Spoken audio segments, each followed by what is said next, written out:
cœur de la maison à Wanvo-Igbe résonne l'âme d'une tradition ancestrale, le tambour. Nous sommes dans le département de l'Ouémé, au sud-est du Bénin, à Diara. Petit, moyen, grand. Ici, chaque tambour a sa taille, sa voix et sa fonction. Et logiquement, son prix varie en fonction de la taille, des matériaux et du temps consacré à sa fabrication. Les tam-tams, tout n'est pas le même prix. Chaque tam-tam a son prix. Celui-là, ton prix est différent sur ça. Celui-là, ton prix est différent sur ça. Le tam-tam dépasse à 100 000. Ça dépend le tambour.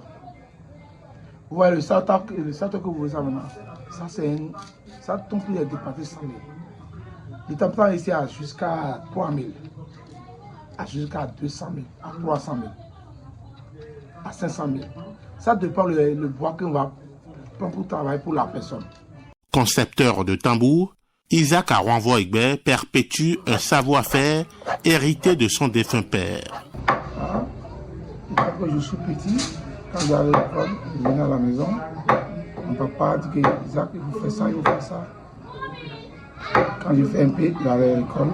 Depuis le moment quand je suis petit, c'est ça que j'ai commencé le travail de tambour. Le tambour peut changer d'espace, mais pas de mission.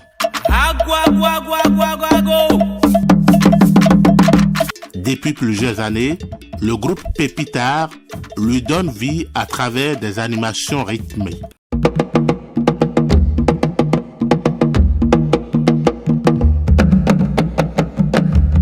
Des sons qui non seulement rassemblent, mais racontent des histoires.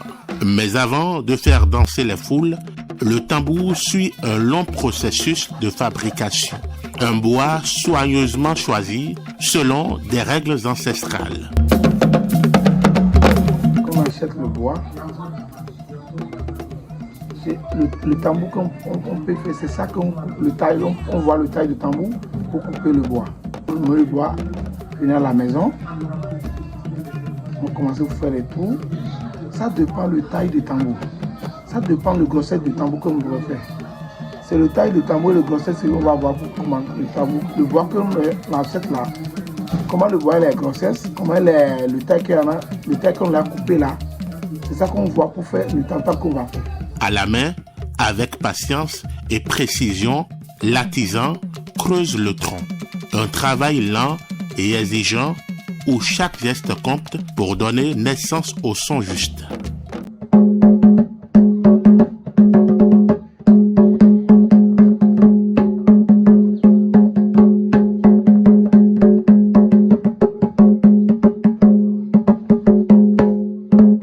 Et ce n'est pas tout.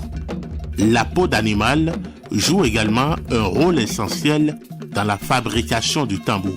Traitée, tendue, puis ajustée avec soin, elle devient la voix du tambour. C'est elle qui fait parler l'instrument lors des cérémonies, des fêtes et des rites traditionnels.